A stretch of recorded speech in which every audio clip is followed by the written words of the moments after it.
Olá, tudo bem? Como vocês estão? Tudo jóia? Como estão passando a semana? Nossa semana já está quase terminando. Só mais hoje e amanhã e depois já vem o final de semana, né, pessoal? Como estão passando? Tudo certo? Alguma novidade? Quero saber as novidades, hein? Lembram que toda terça-feira a prof pergunta quais são as novidades. Não esqueçam, se tiver algo para me contar, eu quero saber. Hoje, então, nós vamos estudar a disciplina de ciências. Abram lá na página 5, onde nós vamos falar sobre fatores do meio ambiente. Pessoal, o que são fatores do meio ambiente? Os fatores do meio ambiente, a gente pode dizer que são fatores não vivos. Tem os seres vivos, que nós já estudamos, que são os humanos, animais, as plantas, e os fatores não vivos. O que seriam? A água, o solo, as rochas. Então, esses são os fatores não vivos, certo? Acompanhem a leitura lá na apostila de vocês. Olhando ao nosso redor, podemos perceber que, além dos seres vivos, existem também os componentes que não têm vida. Lembra que eu falei da água, do solo, das rochas? Esses componentes, eles não têm vida, pessoal.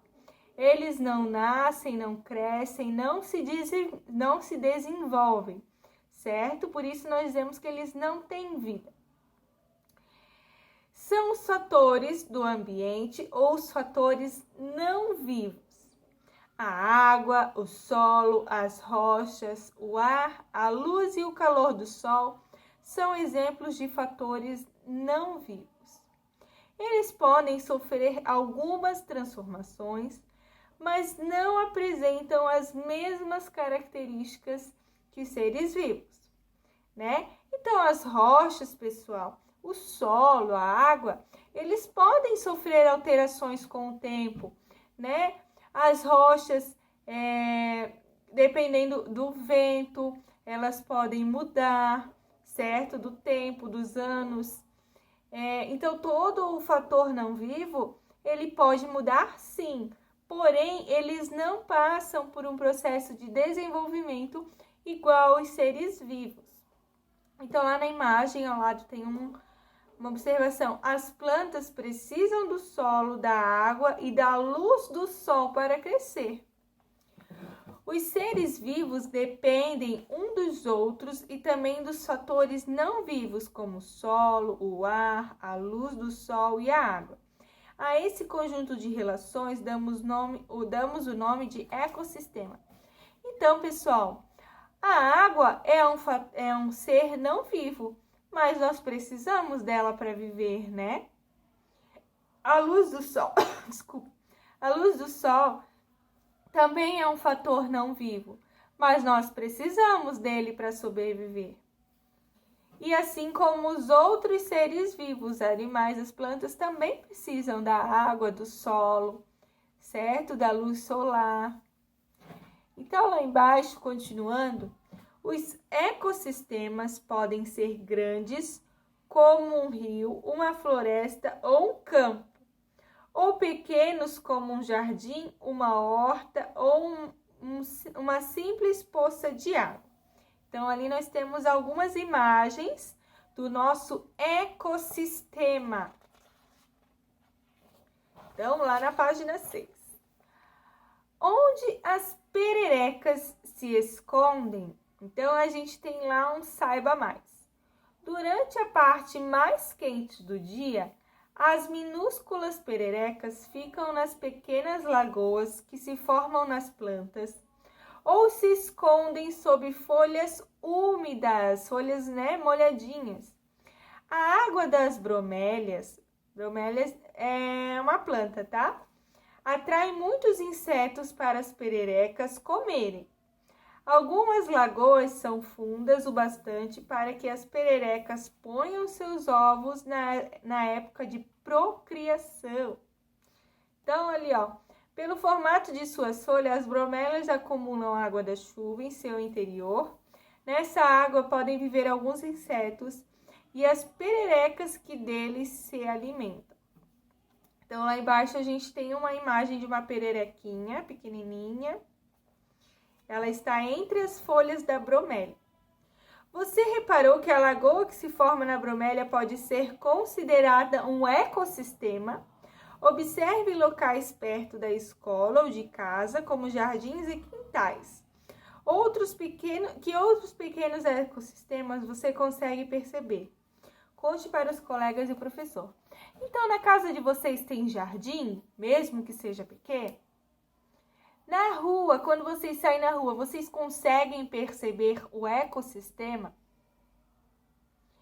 Ao redor da casa de vocês, vocês conseguem ver o ecossistema?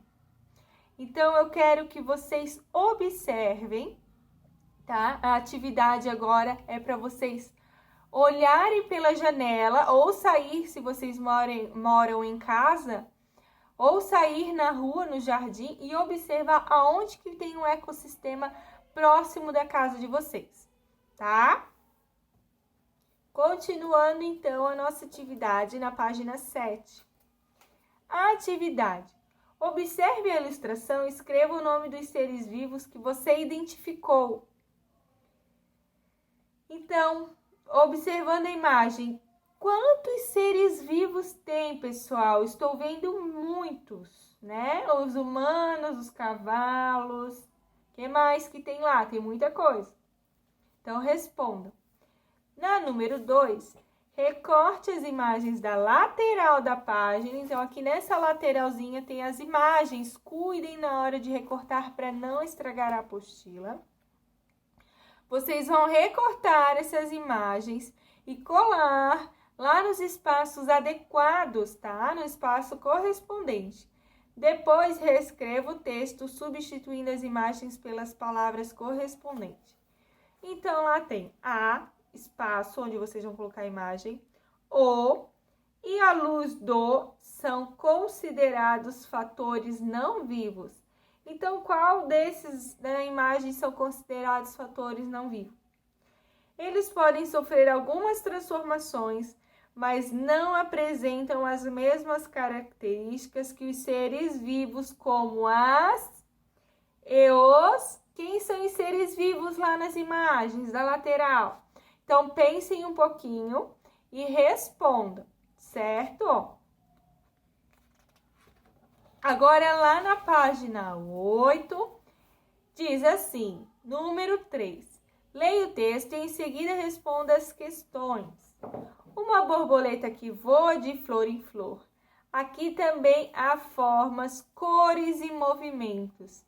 Mas na borboleta e na flor existe algo que não tem no relâmpago, na nuvem e no vento. É a vida. Então, pessoal, a borboleta é um ser vivo, certo? E o que existe nela e na flor, como diz no poema, que não existem no relâmpago, na nuvem e no vento? A vida. A borboleta e a flor são seres vivos. O relâmpago, a nuvem e o vento, eles são fatores não vivos, não têm vida, certo? Então, lá o texto compara diferentes seres vivos ou ele compara seres vivos e fatores não vivos. Observem lá que eu acabei de falar. Cite uma característica dos seres vivos. Então, qual que é a característica do ser vivo? O ser vivo, ele se desenha. Pensem um pouquinho, que nós estamos falando bastante sobre esse assunto. 4. Os animais passam por várias fases em seu ciclo vital. Observem na imagem a seguir o ciclo da rã. Agora complete as frases. No ciclo de vida da rã ocorre o quê? É a mesma coisa que ocorre com a borboleta, pessoal. Ela passa por uma metamorfose. ela não nasce, a rã não nasce igual quando ela é adulta, né? E diferente de nós humanos, né? O bebê, lógico, sofre transformações, mas a gente consegue perceber que ele é um bebê, um ser humano. Agora, a rã, ela é bem diferente de quando ela fica adulta. Ela é um girino, ela é o ovo, depois o girino, e depois ela vira um animal adulto. Então, olha a transformação que ela passa. Então, é a mesma transformação que a borboleta, certo? Qual é essa transformação? Eu já falei, quem prestou atenção já captou. No ciclo de vida da rã ocorre que é o conjunto de mudanças pelas quais o animal passa até atingir a fase adulta. B. As 3 fases do desenvolvimento da rã são taranã, taranã e o animal taranã. Essa é bem fácil, só vocês olharem lá na imagem. Certo, pessoal? Então, respondam as questões. Pessoal, vocês conseguiram entender? Conseguiram entender o que são os seres vivos? São as pessoas, os animais, as plantas que passam por um desenvolvimento, né? Eles nascem, se desenvolvem, ficam adultos, enfim. E os fatores não vivos, eles não passam por esse processo, eles não nascem, eles não se desenvolvem e também não morrem, certo? E por isso a gente chama eles de fatores não vivos. Mas isso não quer dizer que eles não são importantes para nós. Pelo contrário, a água, a luz do sol, o solo, eles são muito importantes para os seres vivos, certo? Então, vamos finalizando agora. Um beijão, pessoal, e até amanhã.